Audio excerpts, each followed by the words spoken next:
Hai semua, buat kalian yang udah menonton dan mengaktifkan tombol subscribe, Mimin ucapkan terima kasih ya. Selamat menonton. Di episode sebelumnya, Ye-bun berlari saat melihat Sunwo memegang sebuah pisau sambil memanggil namanya. Yang ternyata, Sunwo ingin menyelamatkan Ye-bun dari pembunuh sebenarnya yang sudah diketahui Sunwo.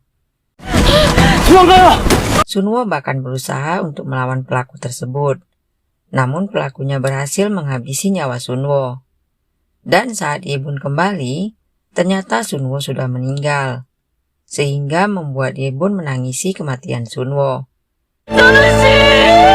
Awalnya, pelaku ingin kembali saat melihat Ye-bun, tapi dia buru-buru pergi saat mendengar suara sirene polisi. Tim forensik dan divisi kejahatan berat pun tiba di sana. Ye-bun hanya terdiam saat detektif Kang bertanya apa dia melihat wajah pelakunya. Tidak berapa lama, Jang Yeol pun tiba di TKP dan langsung melihat Sunwo. Melihat kedatangan Jang Yeol, Ye-bun pun mendekati lalu menamparnya. Ye-bun marah karena Jang Yeol selalu berprasangka buruk pada Sunwo. Bahkan menepis tangan Jang Yeol saat detektif Kang membawanya pergi. Di tempat berbeda, Jomu dan timnya buru-buru ke tempat kerja Sunwo untuk mencari bukti sebelum divisi kejahatan berat tiba. Tapi mereka terkejut saat melihat Jongbai sudah tergeletak di lantai. Saat sadar, Jongbai berkata dia tidak ingat apa-apa karena tiba-tiba seseorang memukul kepalanya dari belakang. Jongbai pun menangis keluar saat mengetahui Sunwo sudah meninggal. Jongbai bahkan meratapi kematian Sunwo yang membuat Jomu ikut bersedih. Di ruang interogasi, Ye-bun memberitahu kalau Sunwo yang memintanya untuk datang karena ada yang ingin dikatakannya. Detektif Kang juga menunjukkan CCTV saat Guang-sik datang ke tempat Ye-bun dalam posisi terluka, lalu bertanya apakah Guang-sik sempat memberi petunjuk lain. Karena hanya diam, Detektif Kang juga menunjukkan CCTV saat Ye-bun masuk ke ruang interogasi Jongbai dan kembali bertanya dari mana Ye-bun tahu kalau Jongbai saat itu menemui Sunwo. Tapi tiba-tiba Jang Yeol masuk ke ruang interogasi. Jang Yeol pun berusaha untuk membela Ye-bun yang membuat Detektif Kang memintanya untuk tidak ikut campur, bahkan mengatakan kalau Jang Yeol detektif yang tidak kompeten dan penyebab semua pembunuhan itu. Jang Yeol pun marah dan langsung menghajar detektif Kang. Bahkan Jang Yeol memaksa agar Ye-bun ikut pergi dengannya. Sementara itu, di depan warga, Jongbai tetap menangisi kematian Sunwo. Jongbai lalu berkata kalau dia akan membuat ritual untuk pemakaman Sunwo agar arwahnya tenang. Jomu dan Jang Yeol akhirnya dipanggil Pak Kepala, lalu bertanya apakah Jang Yeol detektif atau preman. Dengan santai Jomu berkata, dia detektif preman. Pak Kepala memberitahu kalau Jang Yeol akan ditindak pendisiplinan dan memperingatkan kalau mereka masih terlibat kemungkinan mereka akan dipecat. Jang Yeol pun akhirnya menyerahkan kartu anggotanya karena diskor selama sebulan. Melihat Doki terus mengikutinya, Jang Yeol pun memintanya untuk masuk ke dalam. Tapi ternyata Doki hanya ingin menyampaikan pesan Pak Kepala kalau Jang Yeol juga tidak bisa memakai mobil kantor. Ye-bun juga mengabaikan saat Jang Yeol memanggilnya. Malam itu, Jang Yeol tidak bisa tidur karena merasa bersalah pada Sunwo. Sementara Ye-bun hanya tidur, sehingga Oki pun membawakannya makanan. Pagi hari, Jomu, detektif Na dan Doki mendatangi Jang Yeol untuk membantu Jang Yeol menangkap pelaku tersebut. Sehingga Jang Yeol pun memperingatkan kalau mereka bisa dipecat. Jomu berkata kalau mereka semuanya siap dipecat, sambil memberikan kartu anggota Jang Yeol kembali. Bahkan detektif Na memberikan mobilnya untuk dipakai Jang Yeol. Jang Yeol pun akhirnya pergi menuju badan forensik. Sementara itu, Jongbai mempersiapkan alat ritualnya. Tidak berapa lama, bibi Ye-bun pun datang memberi sumbangan untuk biaya ritual Sunwo. Begitu juga dengan beberapa warga yang datang membawa barang-barang untuk persiapan ritual. Jongbai pun lalu menangis melihat kebaikan warga. Sementara itu, melihat makanannya belum dimakan, Oki pun memarahi Ye-bun. Tapi Ye-bun menjadi marah dan meminta Oki untuk keluar. 너도 운영사랑 똑같아. Tidak berapa lama, bibinya pun datang dan memberitahu kalau Jongbai akan membuat ritual, lalu bertanya apakah Yebun tidak mempunyai sesuatu untuk Sunwo. Yebun teringat kalau saat kejadian itu sepatu Sunwo tinggal sebelah. Tim forensik mengatakan pada Jang Yol kalau satu-satunya barang bukti Sunwo hanya HP-nya, tapi mereka kesulitan membuka karena HP itu menggunakan kata sandi. Tiba-tiba detektif Kang datang dan kembali memperingatkan Jang Yol untuk tidak ikut campur. 몇 번이나 해야 Di 되냐고요? tempat berbeda, Yebun akhirnya pergi ke toko sepatu.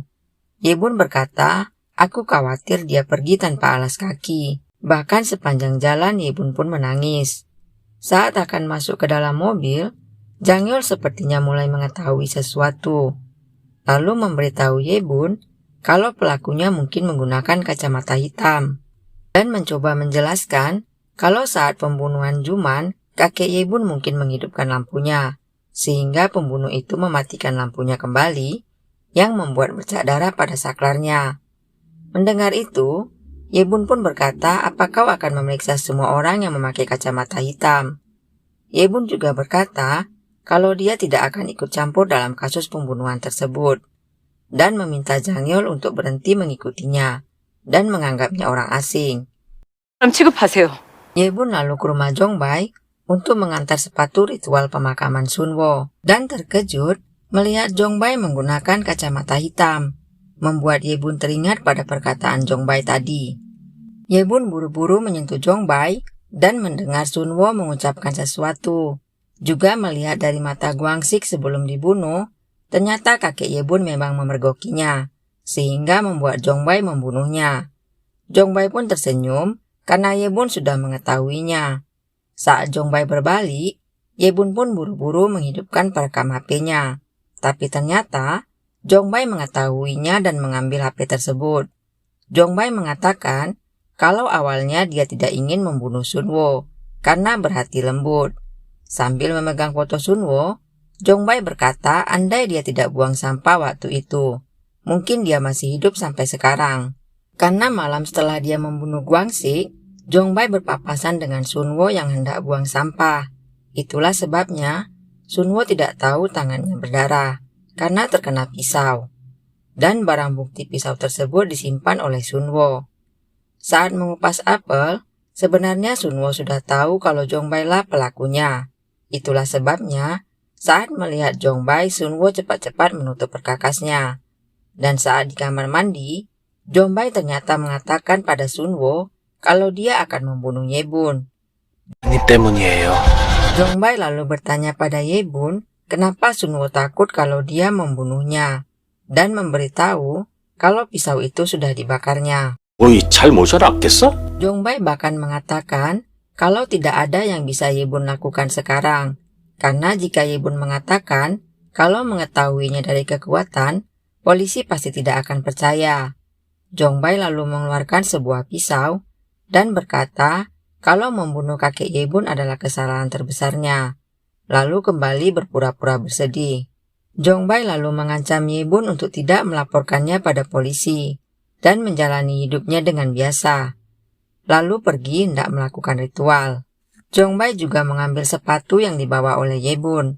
Sementara itu, karena tidak ingin mengganggu Yebun, Oki pun mengawasinya dari tempat tinggalnya.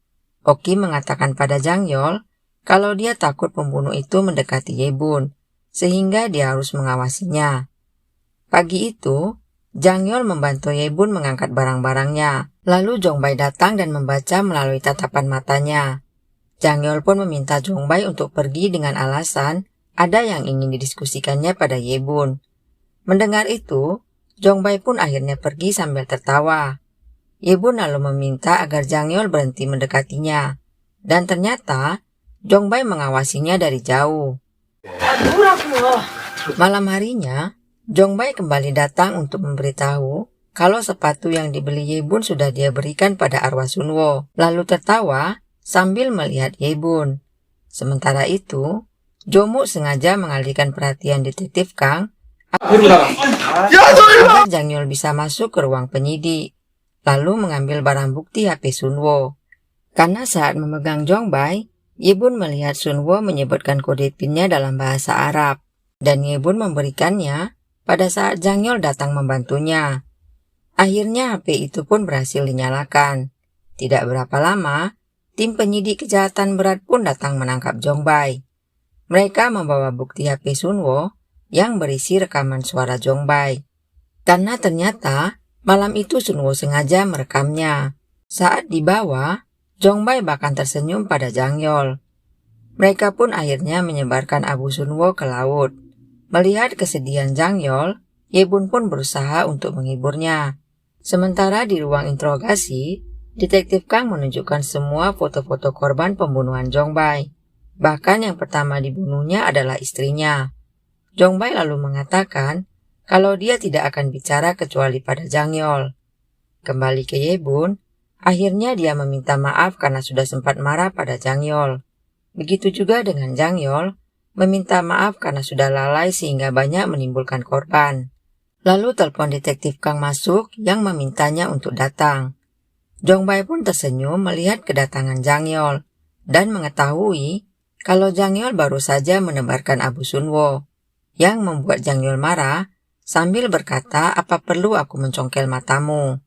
확 뽑아버리기 전에. Jong Bai lalu menceritakan awal dia mempunyai kekuatan itu. Ternyata saat meteor itu jatuh, pantulan cahaya di mata sapi itu masuk ke mata Jong Bai. Mendengar itu, Jang Yeol pun mengatakan seharusnya kau gunakan untuk kebaikan. Tapi Jong Bai mengatakan kalau kekuatannya itu cocok untuk membunuh istrinya yang selingkuh. Jang Yeol pun lalu mengatakan kalau Jong Bai akan membusuk di penjara. Bukannya takut, Jong Bai malah mengatakan kalau dia punya kesempatan selangkah lagi, lalu meminta Jang Yeol untuk melepaskan borgolnya. Jong Bai mengatakan kalau dia melakukannya karena pengkhianatan, sehingga Jang Yeol bertanya, istrimu memang berkhianat, bagaimana dengan korban yang lain? 배신한 거지만 다른 사람. Dengan santai Jong Bai menjawab untuk bersenang-senang, yang membuat Jang Yeol terkejut.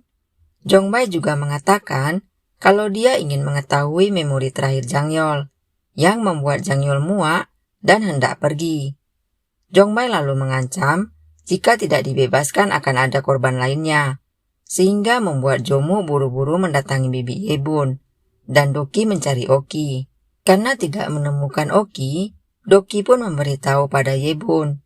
Ye-bun berusaha untuk mencari, tapi hanya menemukan pemukul bisbolnya saja. Ye-bun pun langsung mendatangi ruang interogasi dan bertanya pada Jong Bai. Saat menyentuh Jong Bai, Ye-bun melihat kalau Jong Bai memang menemui Oki, bahkan membawanya pergi. Lalu tiba-tiba semuanya gelap dan tidak terlihat Ye-bun. Jang Yeol pun emosi dan bertanya di mana Jong Bai menyembunyikan Oki. Tapi Jong Bai tidak mau memberitahunya, bahkan berkata kalau mereka harus cepat sebelum terlambat jika mereka masih ingin Oki hidup. 네가 살아.